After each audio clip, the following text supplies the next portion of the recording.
All right. Welcome again. We're hosting a panel today. It's on state legislative advocacy during COVID. And thanks for joining. I'm sure more folks will be joining as we get started. So to kind of kick it off, our agenda today, we will be going briefly through some introductions. Hopefully I'll give folks time to join. And then we have some prepared questions for the panelists, but once we've gone through those, definitely make use of the Q&A feature because we will be giving some space for you all to ask questions of our panelists as well. And then we'll close. So to kind of kick off introductions, hi, I'm Jocelyn Strauss. I'm on the client success team here at Mobilize, and I get to work with a whole bunch of great advocacy organizations and unions.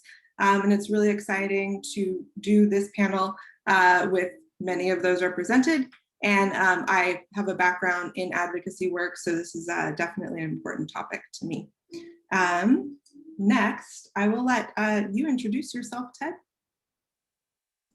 Hi, everybody. I'm Ted Corcoran. I'm the digital organizing manager at All on the Line. All on the Line is an organization that is fighting against gerrymandering and pushing for fair maps and redistricting. And we had a big win last night with HR 1. So we are definitely flying high right now on All on the Line. And it's great to be joining this panel. Thanks. And Lila? Hey there, I'm Lila Zucker. I'm the field manager and national volunteer coordinator for Fair Fight and Fair Fight Action. We work to combat voter suppression and empower voters in Georgia and around the country. And we are also very excited about HR 1 and excited for the fights to come. So I am very grateful to be on this panel. Thank you for having me. Absolutely. Mike. Hi, my name is Mike Oles. I'm the field director of Our Revolution. Our Revolution was started back in 2016 after the Bernie Sanders 2016 campaign ended. So we're about 5 years into our organization, and like a lot of the panelists on this call, we do a lot of work on Capitol Hill, but also in the field, and have about 25 state networks, 100 local groups, and use Mobilize 100 times a day. So excited about this conversation. And Becca. Hey all, Becca here from CWA District 1. I'm the Deputy Legislative and Political Director. CWA District 1 is a labor union. We have about 145,000 members in New Jersey, New York, and all New England in a bunch of different sectors: telecommunications, healthcare, public sector, printing, television, a lot of different sectors. So we represent workers across the board. So excited to be here with you all. Thanks. Yeah, great panelists. We're super excited. And so to just kick it off with our first question, and this is really for everyone, would love to hear, how does your organization approach state legislative work, as well as what is different about how state legislatures are really running this year? Given the pandemic. Whoever wants to start.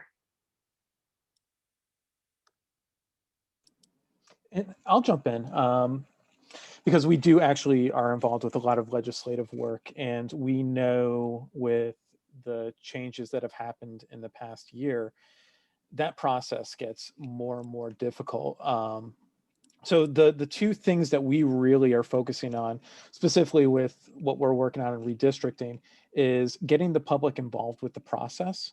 And that's grassroots activism, organizing all together to go in the right direction, because what we're dealing with specifically is a lot of different states that we're trying to go and basically have like a common goal towards. And through that is creating a legal record, making sure that we're having our voices heard in the future. So if anything does happen in regards to redistricting, that we have a legal record there. And then the second really big piece is accountability, is making sure that we have a fair and open process that is open to the public, and then maintaining engagement throughout the rest of the process. What's different about the legislative sessions right now is that I used to be one of those people that would go to the State House, show up in numbers. Let's all make our voices heard. You can't do that nowadays. And because obviously there's limits to State House access. And then also you're having virtual hearings and testimonies, and trying to figure out a way to keep the attention of the people that we're trying to go and influence and we're trying to have discussions with over a virtual medium is sometimes difficult. It's very easy to kind of phase out and not pay attention to what's going on the screen. And so it's a challenge, and it involves a lot of training. And I think that's where Mobilize has really helped out, is providing training on how to go and testify in a virtual environment. I can say for us, we approach legislative work on the local, state, and federal level. But in terms of state legislative work, we feel really strongly about having member-led, member-driven legislative work. And this means that we fight for the issues that are specific to our members, but also that are, impacting all working people and our, economic justice in general. I think to ensure a process that's member-led, that requires a lot of infrastructure in the start, right? Like a lot of training, a lot of opportunities for repeating those trainings and learning more about the issues and staying up to date with how things develop. And so I think being in a remote world, we often talk about the downsides of it, but I also think there have been some really significant improvements. I mean, I've found that in some ways, we have members across many states. In some ways, having everything online has been more inclusive of folks you wouldn't normally get. It's also kind of expanded the timelines that we operate in. A lot of us are used to working around the clock or on off hours, but for folks who are working every single day, they don't necessarily want to drive up to Albany or their state capital on a weekend, right? And stay overnight and leave their families. And I think having a remote option has allowed different forms of involvement that have been helpful and that I hope we continue to bring in. So I would say that developing members and then developing activists outside of those member leaders has also been both really challenging because we have to use new creative methods to do so, but also interesting and successful in a lot of ways that we might not have found if we hadn't switched to this really remote world.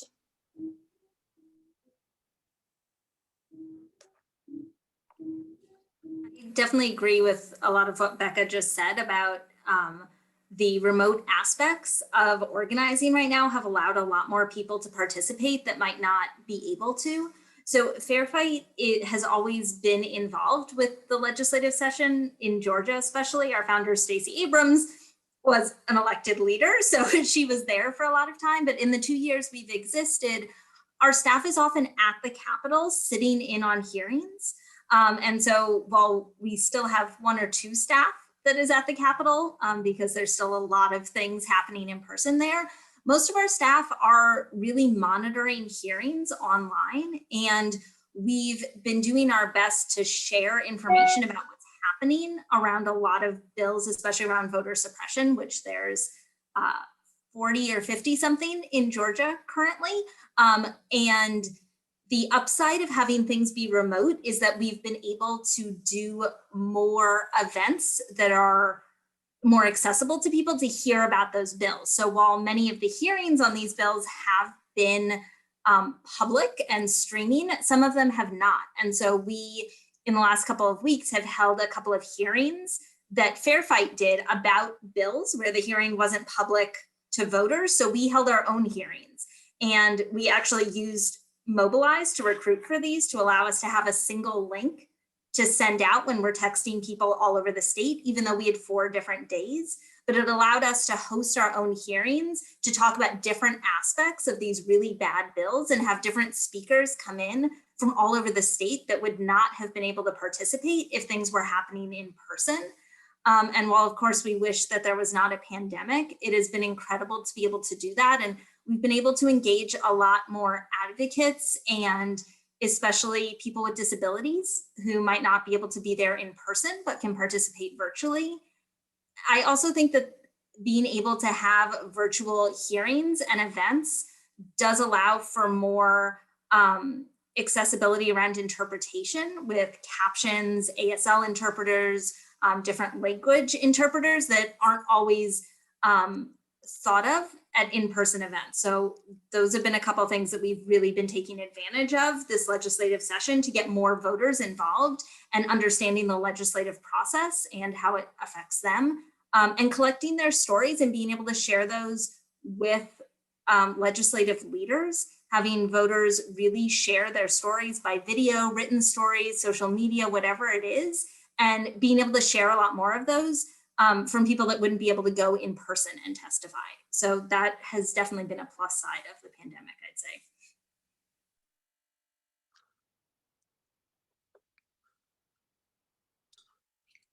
And Mike, how does your organization approach state legislative work? And just generally, how is it different this year?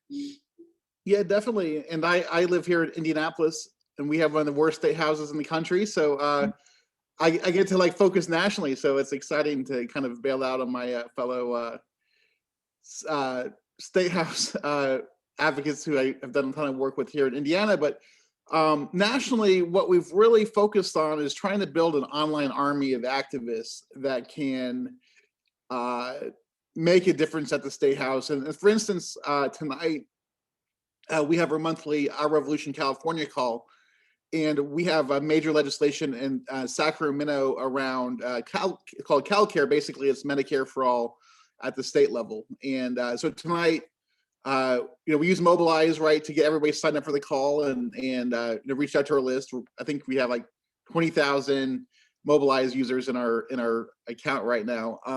And so we really focus on turning out our activists to create critical mass online and try to create a strong story about what we're fighting for. And so like tonight in California, we have two assembly members, Ash Kalra and Miguel Santiago, talking about the bill they're working on. We have somebody from the nurses union talking about why this is important for healthcare, and a bunch of our activists. And so creating this conversation online, and then California's nice. You have till the end of the year to pass legislation. So hopefully we can build a critical mass, get a hearing, and move legislation by trying to create a statewide conversation online, and then really move it through our activists and our leaders. So it's been very helpful Zoom. We do 100 Zoom calls like this every month with our leaders and members. Use social media and use Mobilize to get our turnout to where it needs to be to make a difference. Awesome. So the next question was actually, how is COVID impacting the way you organize? And I feel like folks sort of answered this, but is there anything you want to kind of add to specifically to this? I was just thinking when everyone was talking, I think, we've all kind of maybe seen how in some ways we've been able to reach more of our base and our member activists. But I also think the same goes for legislators. Legislators, are used to traveling a lot and spending a lot of time in transit. And when they're home, maybe, dealing with things and it's kind of hard to maybe be on the same schedule. And I think remote life has allowed a different level of relationship building and a certain amount of access that I think has been really helpful for said relationship building.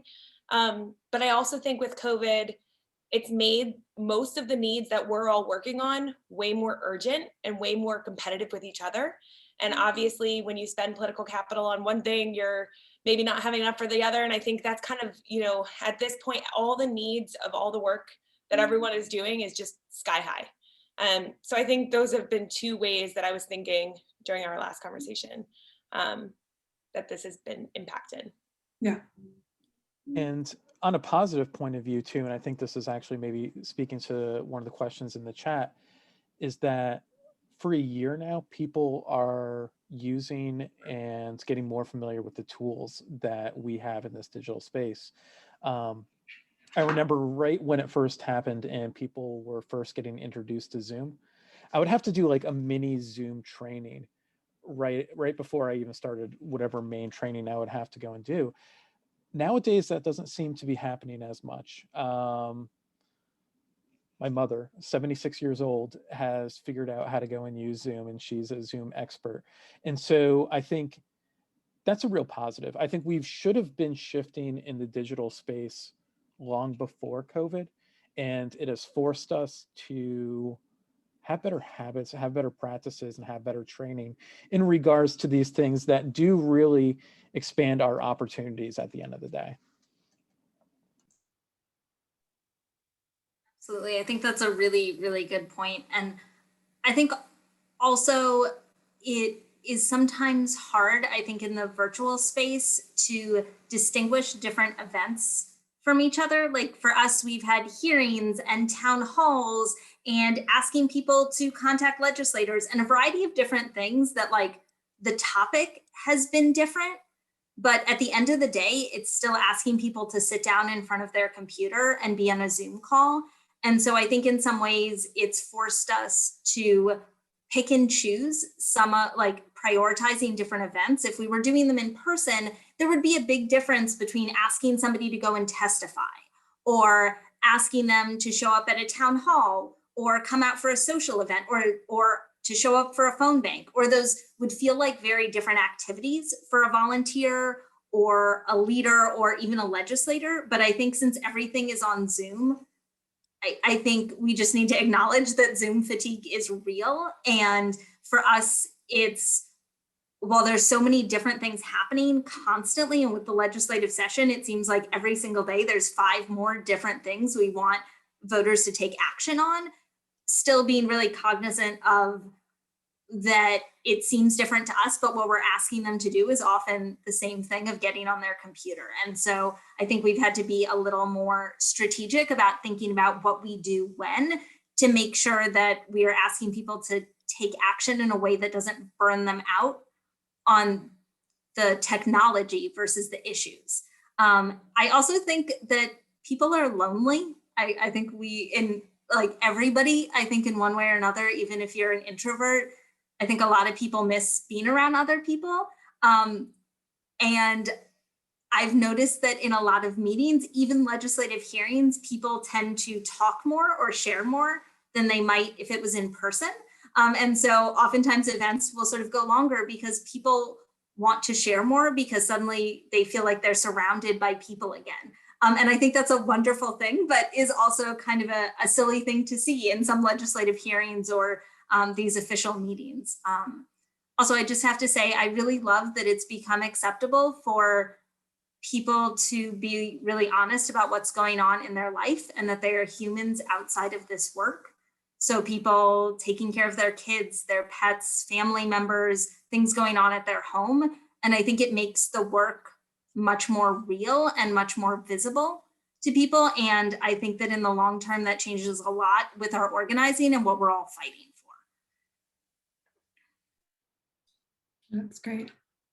Just to build off of that real quick, just as a quick story, our group in Texas, after their horrible month, our people in Texas had, we did a sort of a live stream right in the middle of the storm, and people telling their story about what was going on. And then when the storm broke, our team went down to the Texas State House, and a lot of these legislators we've only met on the phone. And so, so it was pretty interesting, is that the legislators were super happy to see some activists at the State House, and we're very thankful of the work that the organizers had done, and really trying to create a conversation about what can we do in face of what just happened. And so COVID, I think, it's allowed us to create a really big online audience, and then when you actually get to meet people in person and have a socially distanced, safe conversation, people are so much happier to see you, it feels like. And but it's sort of, I think at some point we'll enter this hybrid world where online advocacy and these Zoom calls, we kind of just build into the work we do, combined with in-person organizing. So it'll be this hybrid system that will come out of here, because there are a lot of pluses to online organizing this style, except for it is mentally draining and you're on Zoom all day. But I think something good will come out of what we've just experienced the last 2 years in terms of our organizing. So with that, how are you using Mobilize or planning to to help you achieve your legislative advocacy goals? And just in general, which features have you found to be the most helpful, especially in this like virtual first world? I can start with that. We've been trying to, like I said, sort of find creative ways to engage voters around the legislative session. And so, like I said, we had these hearings that happened over 4 days. Each day was a different time of day. And we texted tens of thousands of voters across the state to invite them to this, as well as email them. And we really struggled with, if we're texting them, we want them to attend all 4 of these hearings, or as many as they can, because they're about different aspects. But in a text, you can't send 4 different links, or if you do, people are going to pick and choose which one. So we used Mobilize, where we had a single Mobilize link that had each day as they could sign up for that shift. But in the text, we could just send them that one link. And that really helped us to engage people that maybe would have only thought about attending one of those hearings, saw all of them and signed up for multiples. So that was really, really helpful for us. We've also been using, during our runoff election and during the legislative period, using the feature to connect Zoom to Mobilize, so that when people sign up for a Mobilize event, they're automatically registered for a Zoom call. Which seems like a really simple thing, but I think Ted spoke to this of like, there's sort of a steep learning curve with all of the technology, and asking people to sign up for something on Mobilize and be sent a Zoom link separately, and then learn a phone banking or texting platform is a lot of different moving pieces. And to be able to sign up on Mobilize and just get sent a Zoom link, we found led to a lot more people staying engaged. So we also had phone banks over the last few weeks to contact voters, or even people that didn't vote in the runoff election, to hear about why they may have voted or not voted. And so we used Mobilize to sign people up for those shifts and remind them to come back and phone bank. But by being able to connect it directly to Zoom, they didn't need to look for any other email from us. They just automatically got sent that Zoom link. That's been really, really helpful for us. And we had about 17,000 volunteers sign up with us during the runoff period. And we were able to really engage and train those volunteers over that period of time, which was really helpful for us. And we've been able to re-engage a lot of those volunteers around legislative advocacy. Sometimes through Mobilize links, private links that we can just send to people that are already trained with us, and some public links to bring in new people. Yeah, Mobilize has just been very helpful for a lot of those events. And you know, when we need to recruit people for something really quick, whether it's a hearing, a town hall, a phone bank, a text bank, we're able to post it on Mobilize and be able to get a lot of folks engaged much quicker than some traditional recruiting tools that you might use, especially with our very, very small team. It allows us to engage a lot more people. And so I look at Mobilize as a hub where I constantly have a cycle of tools where I'm trying to keep people engaged throughout the whole entire process. So obviously all of us are going to be using the online meeting function. I think that's where we're basically doing our live events. Online actions really are ways for me to go and use other tools that I have and keep it within the Mobilize platform in order to go and have different entry points based off of different actions and building that ladder of engagement. So petitions, pledges, interest forms. These are all really good ways to go and get people introduced to our organization and then go and give them suggestions to go and attend further meetings. It's been working out really well. Again, and it gives a little bit of a variety also in regards to, I know that we've mentioned this a few times, is that you get Zoom meeting fatigue. But I'm fine with writing a letter to the editor. You know, that I can do that at any point, or I might have a call out tool that I want to go and post and have people go and utilize, giving them those actions that they can go and take at any time that fits. Seems like all of our schedules have been changed up because of COVID also. So yeah, it's a great tool in order to go and do that. And then once they go and take those actions, it goes and provides suggestions for them to go and take some deeper actions, like attending a training event.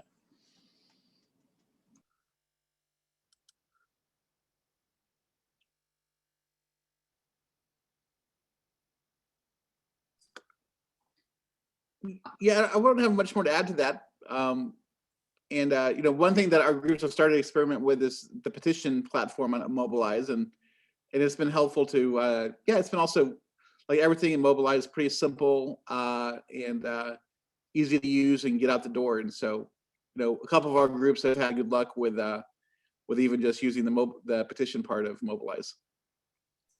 That's great. And I just want to say, we haven't used the petition part of Mobilize. We've mostly just used the like virtual action part, but hearing from y'all how you've used those tools is really helpful for me. And I'm definitely going to look into how we can utilize more of the other tools. So I hope that the other people that are listening to this feel the same, because I feel like I'm learning something. So thank you all for sharing that.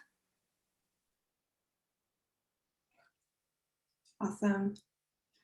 So the last question that we have prepared, and then we'll be taking questions from the audience, is a two-parter. And I feel like we have sort of touched on this in a lot of different ways, but curious, just like big takeaways, what lessons have you learned this past year around advocacy in this remote first work? And what new practices, and I think we've hit on this a little bit as well, have you learned during COVID that like maybe your organization is forced to adapt to, or you've just sort of adopted? What are you going to take away when we all can do in-person events and say, have like a real lobby day at the state legislature? What are you going to incorporate that you've learned from this past year and a half? I think, for us, we'll definitely build a lot of the online remote tools that we've been using into our in-person program. I think there's been so many benefits for connecting with folks across a large geographic area, and including folks in with differing abilities and language access and all of these things. So I think that will be definitely something we take in and add to our work. But I would also say that it has shown the need for boundaries. I don't know about you all, but I feel like I'm on Zoom for 24 hours a day, right? I'm on my computer 24 hours a day. And I think, someone said this earlier, but Zoom fatigue and webinar fatigue is real. And so I think it's a way that we can increase access, we can increase these opportunities, but we can also be mindful of setting those boundaries. And I think those are two things that we'll take in. But I really also hope that, with our legislators and with our advocacy groups, and, so many of these things have become a little bit easier to make happen in terms of scheduling. So I really hope a lot of those things will also continue, that it'll be easy to connect with someone pretty quickly, set something up because you don't have to go anywhere to do it. So I think there's going to be a lot of those things that we'll take away.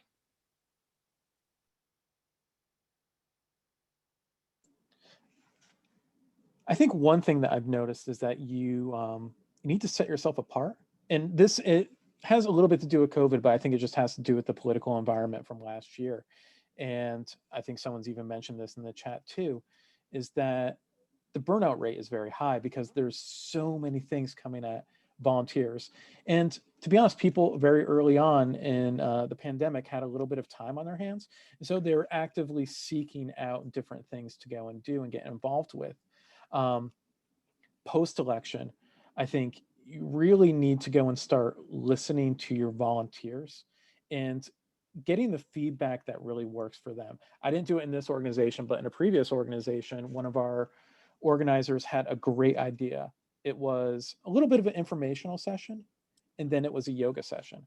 And afterwards, it was a little bit of an informational session too. And I'm sure that those people that were part of that session took out more information just because it was a little bit different.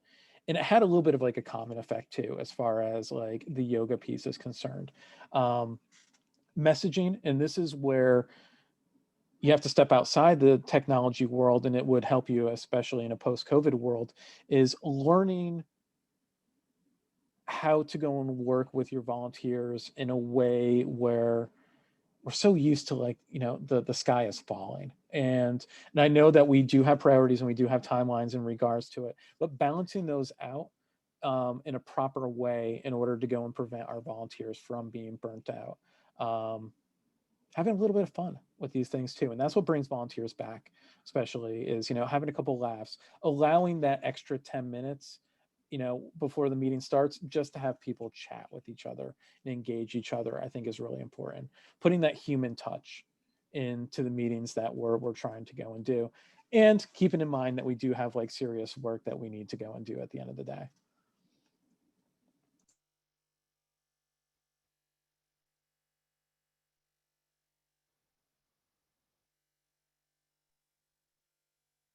I think Becca and Ted, what y'all have said is definitely lessons that we're taking away as well. I think also something that has become more evident to me of being really, really necessary is also really managing expectations, both volunteers and staff expectations, and being really clear of what we can and can't do. And part of that is setting boundaries, I think, for ourselves, often as staff, but also making sure that that's communicated to our volunteers or advocates so that they know what we will be providing, what kind of support there will be, but also expectations, I think, that we have of them or participation, and just making sure that when people are going into activities, everybody's expectations are really well managed and communicated.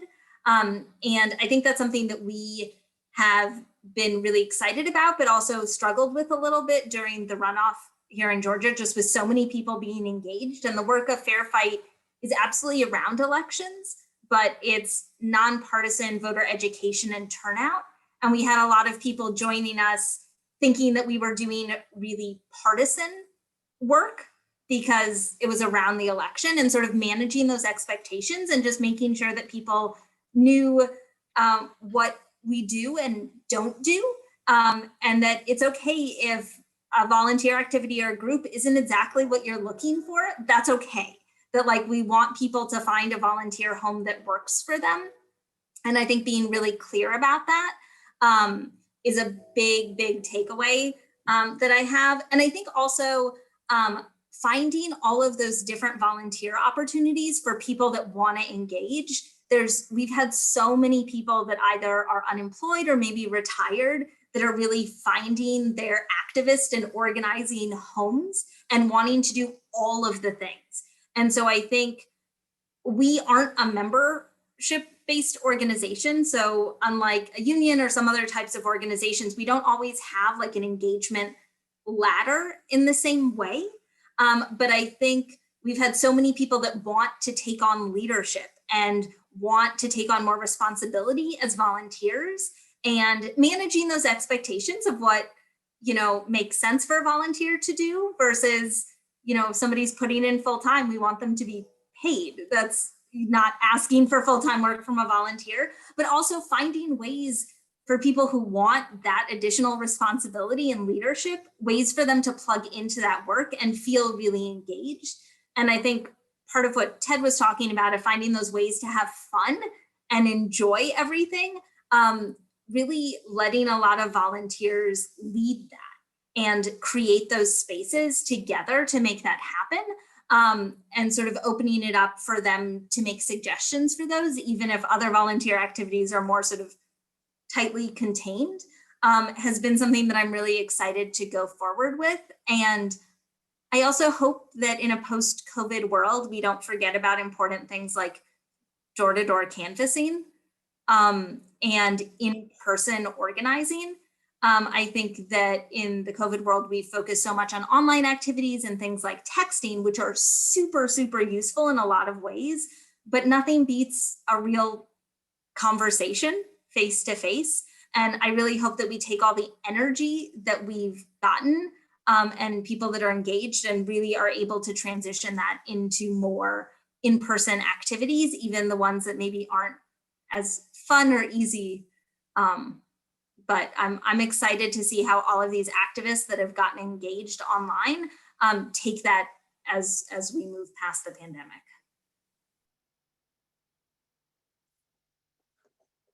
Yeah, and I would just add that, you know, somebody who'd love knocking on doors and have won tough campaigns and door-to-door combat, that stuff is going to be really important. And I think what I've also learned though is that it has to be online and in person. Like the audiences are so big, and the chance to connect is so big that, you know, it's really going to be figuring out. Like when we were in Georgia, we would do a live stream before our team went out and did COVID safe door knocking, and so it's almost like if it didn't happen on a live stream, it didn't happen almost. So it's like, you know, how can you combine the best of both worlds without like it being too much, you know?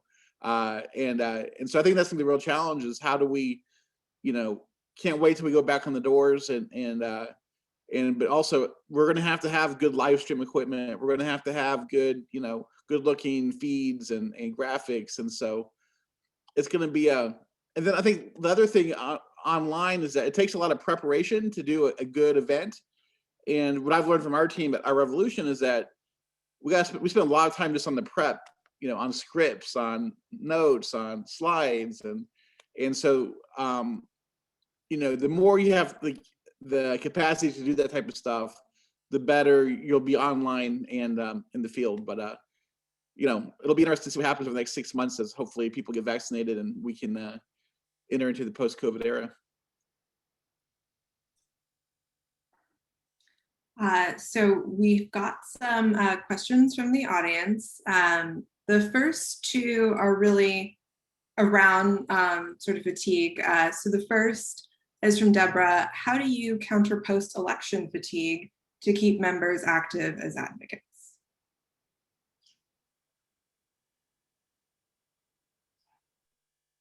This is a super important and tough question. I think a few things that I've been thinking a lot about, especially because of like the runoffs and everything. It seems like the election season was a really, really long time, and a lot of us, you know, went from one thing to the next without a lot of downtime. And then for folks who had state legislatures starting, the session starting in January, it was like a very quick turnaround. And so I think a few things, like one, I would say always structuring little wins into your campaign. Early wins, like, oh, we got 60 co-sponsors, or we moved it through committee, or just little wins at the beginning. The second thing I would say is making sure folks really understand the connection between electoral work and legislative work. I think we just spent all this time helping all these folks get elected, and now it's time where like the rubber meets the road, and it's like, how does that work pay off in this new, you know, role? And then also have fun. I totally agree with that with Ted. You know, we got into a habit of adding little dance parties at the end of our phone banks and end of our Zooms, and it actually was super fun. And then we have an amazing comms person who would take the recording and make these fun little videos that then we could circulate, and it was actually a really good time. And so I think and it was only like 3 minutes. So I think adding those things in and trying to build some sense of community when we're all really desperate for that has been really helpful. And then I think there's, you know, back to organizing 101, I think having one-on-ones with folks and just checking in and like, where are you? What do you need? How can I help you plug in a way that feels good to you? I think those are really helpful things that we've been working on. Yeah, you took the words out of my mouth in regards to the small goals. Coming up with small, achievable goals that you can celebrate along the way. Because I think the big thing that we had with the election, it was very, you know, win or loss. There was no medium ground. It all came down to, supposedly it was supposed to come down to one day. It ended up being a week and a half. And then engaging your volunteers, knowing your volunteers. And if someone's having a challenge and you feel like someone's getting burnt out, have a conversation with them and find an activity that may not have as much pressure. hey, you know what, next volunteer meeting, I would love for you to come up with the icebreaker that we have in the start of it. Or, you know, can you, whatever it is that's like their interest, go and kind of like focus on that. And then changing it up, having a variety in regards to what you do as far as your activities are concerned.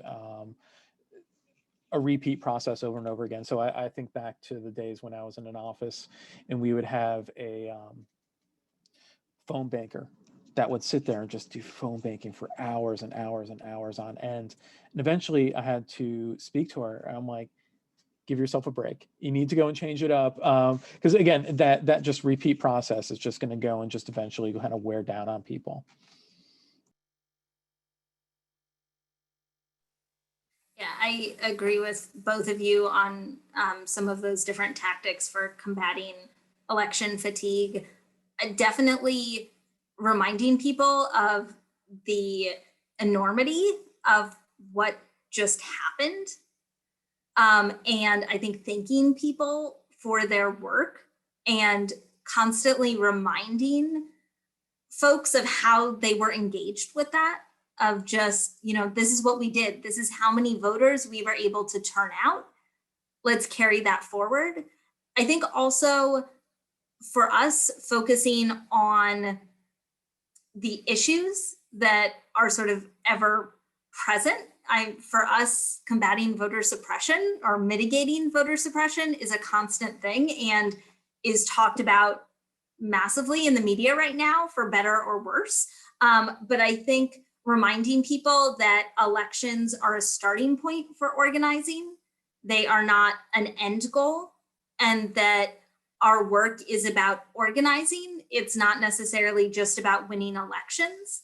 And I think that that can be a hard thing to remember, or even just not something that people think about, especially if they come into organizing from electoral campaigns. But I think that's really, really important to remind ourselves and our volunteers and our communities about, and that, okay, great, you know, we won these elections. Like in Georgia, we've got 2 new fantastic senators, but in order to make sure that they're able to do the work that we sent them there to do, this is how we have to continue that momentum. And so I think connecting the election to future things, but also giving people really achievable tasks. So whether that's calling or writing their legislators, that's a big one we're doing a lot of right now. Or if that's just sharing something on social media or directly to friends and family, or maybe that's showing up or testifying, but having lots of different things that people can be engaged with wherever they are. And I think the other thing that we're trying to be much more intentional about is regularly communicating with our volunteers, even if there's not a specific ask at that time, but just regularly making sure they know they're going to hear from us every week or every 2 weeks about what we are doing and what is next. Because lots of our volunteer activities are sort of rapid response, like this is blowing up in the General Assembly. We need people to make calls now, or texts or things like that. But I think just making sure that people know that we want them to continue staying engaged, whatever that looks like. And if they're not ready to lead phone banks right now, that's okay. But that we will be there and the volunteer opportunities will be there whenever they are ready for them.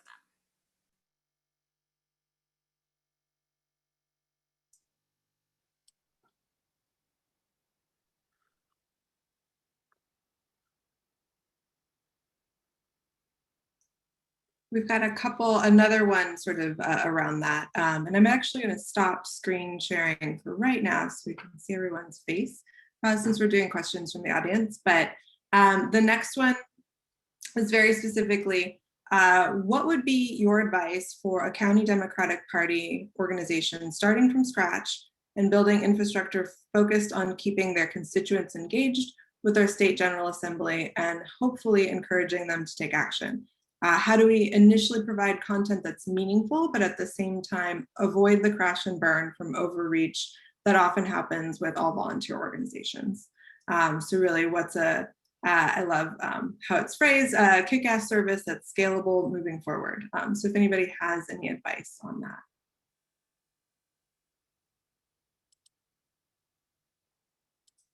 So I know that we always talk about, this is like an organizing term or phrase that everyone says is like building the plane as it's flying.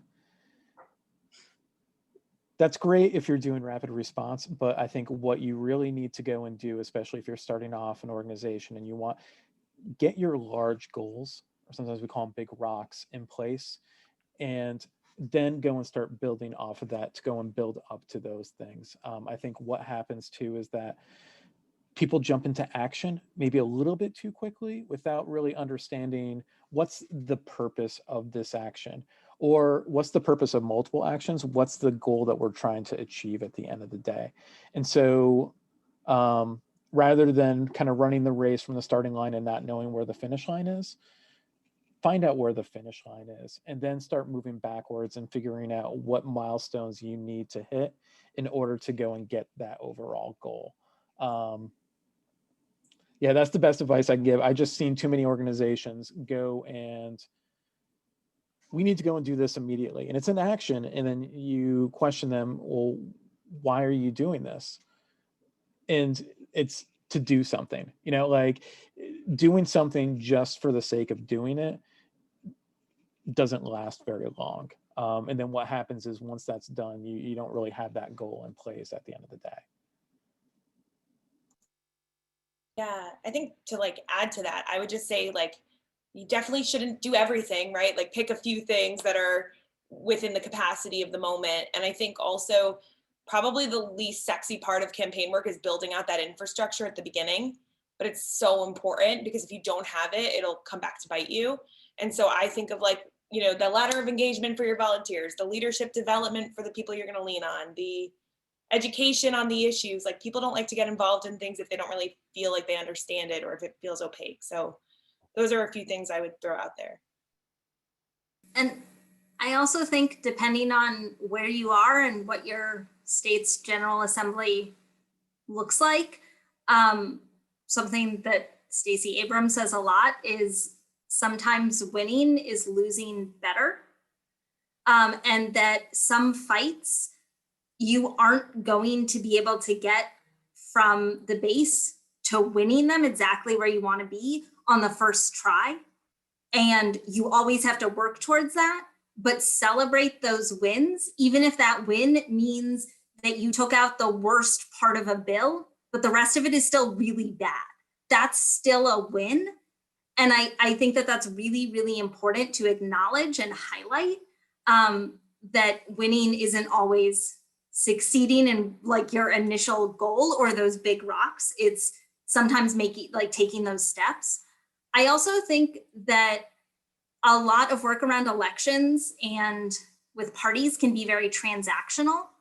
And so we're coming to you to ask for your vote, or there's an election, here's some information, who are you voting for? Or will you vote this way? Or however you phrase that. But oftentimes it's going and asking somebody for something and not necessarily providing much to them. And so I think in both combating fatigue, but also in building infrastructure from the ground up and engaging people is about making sure that you're having conversations that are not transactional. And so you're asking people what matters to them. You're asking them maybe what they know about the General Assembly or how they get information. And so that they feel listened to and engaged with that. But I think also sharing resources. So lots of times people aren't as engaged with state legislative processes because they don't know how to find that information. And like I'm an organizer through and through. I am not a policy wonk. I can read a bill cover to cover and still have so many questions about it. That's how many people are. So I think providing, like, if there's a newspaper or a blog or a podcast or somebody on Twitter or Facebook that is really good about breaking down things happening in your General Assembly, or if there's resources that you use to like figure out what's going on, share those. It seems like a simple thing, but for so many people, they're not engaged with that process because they don't even know where to start besides just their local news. I think that's a really, really big one, and just making sure that people have those tools. And again, that they feel like they also have access to their legislators. So even if you don't have specific asks, make sure that like if you have contact information for people on a certain committee, share that in an easily accessible way for people. Don't just say like, contact your legislator, but provide that list or a direct link with instructions for how to find that, not just like go to this website and find them. Because people want to participate, but if there's too many steps to get there, they're going to stop.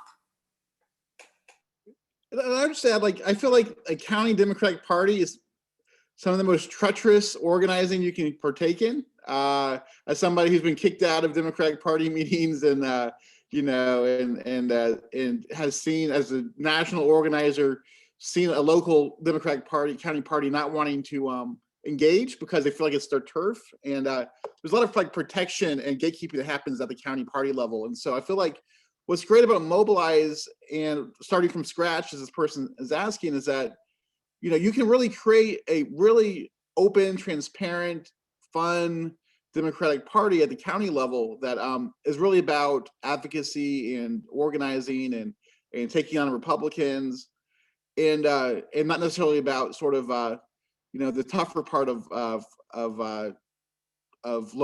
organizing and protecting your turf and protecting your candidates. And so I feel like starting from scratch and focusing on your legislative outreach is a great way to start.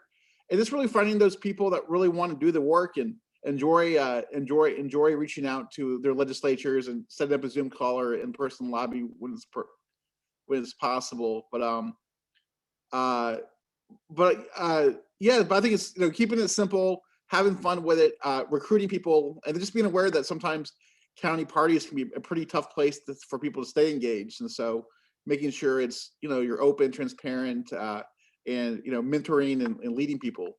And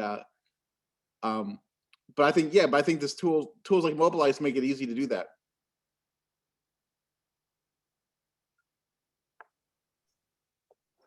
Awesome. So we have a whole bunch of questions that have come in, but I recognize we have about 6 minutes. So we're going to do our best to get through them.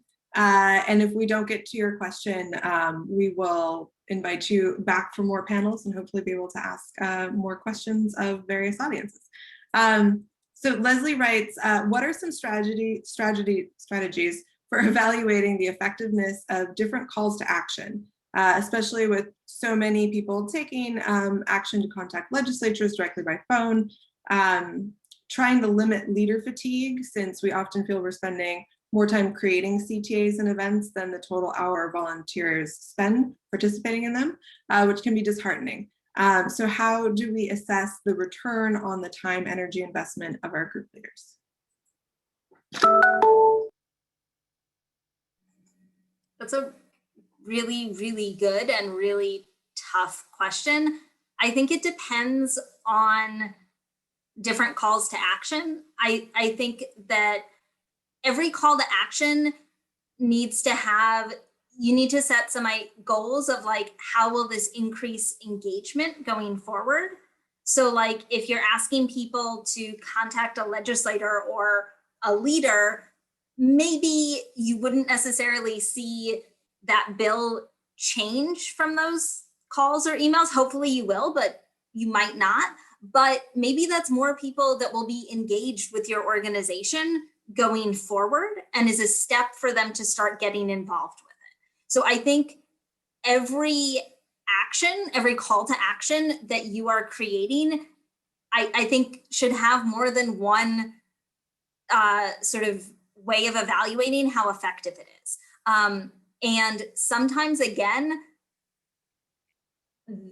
you're asking people to contact somebody who is a rock and isn't going to budge, but they still need to hear, because otherwise they're going to think that everybody agrees with them.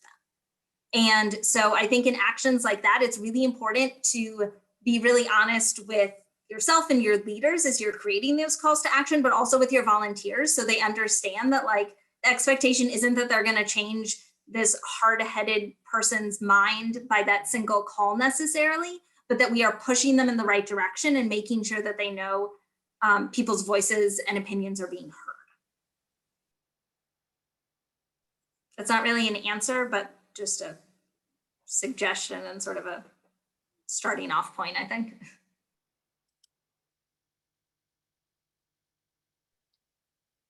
Yeah, this is really tough. I think, if there's an area that I would love to see like more help in, it is on like evaluating these things, because a lot of them feel really hard to evaluate and intangible, right? And so I think a few things in terms of different types of call to actions. I mean, it's really hard to follow up when the ask is to call on your own. It's maybe easier if you have like a call-in line, or if you can track it in some way, kind of like behind the scenes. But if that's not an option for you, I definitely would try and do some like spot checking with folks, like, oh, hey, how did that call go? And like try and get some feedback that way. I feel like all of our members at this point are super annoyed by us, but after almost every, not call to action, but like big event or something, we have an evaluation form where folks give us their feedback. Like, how did that go? How did that feel? Did you feel prepared? Did you have all the resources you needed? All of those kinds of questions. So I think evaluation is a really tricky thing. And especially when you're trying to balance our limited resources, but I would definitely encourage thinking through some of those like creative ways of adding evaluation to different points in time.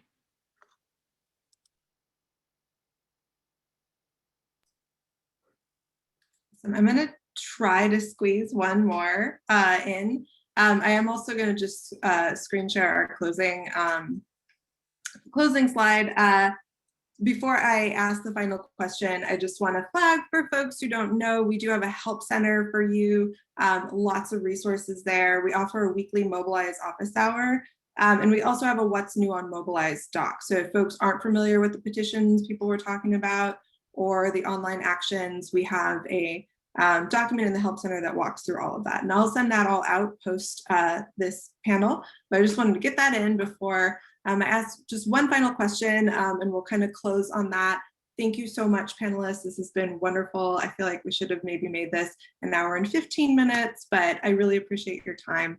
And Courtney asks, how can organizing groups use relational organizing as a way to reach out to voters between elections as a mechanism for disseminating messaging that can combat disinformation on state and national legislation?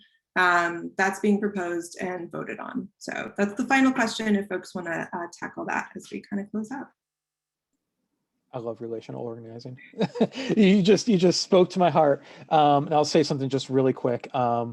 Training, just getting someone really comfortable in order to go and use the message that you have and go and spread that out to as many people as possible.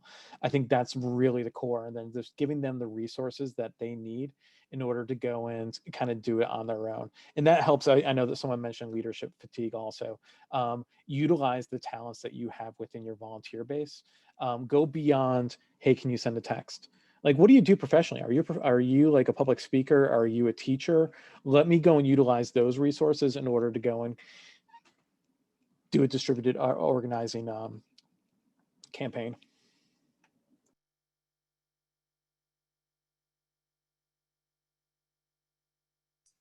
Awesome. With that, we are officially at time. We've been taking account of all of the different questions, and I will send them around to our panelists. If folks have the time and want to respond to them, we'll actually send them out back to everyone. So a lot of great questions in here, a lot of similar themes. So thank you again, panelists. This was wonderful. Thank you again, everybody who attended, and we look forward to having more of these user-facing learning events in the future. So thank you, everyone.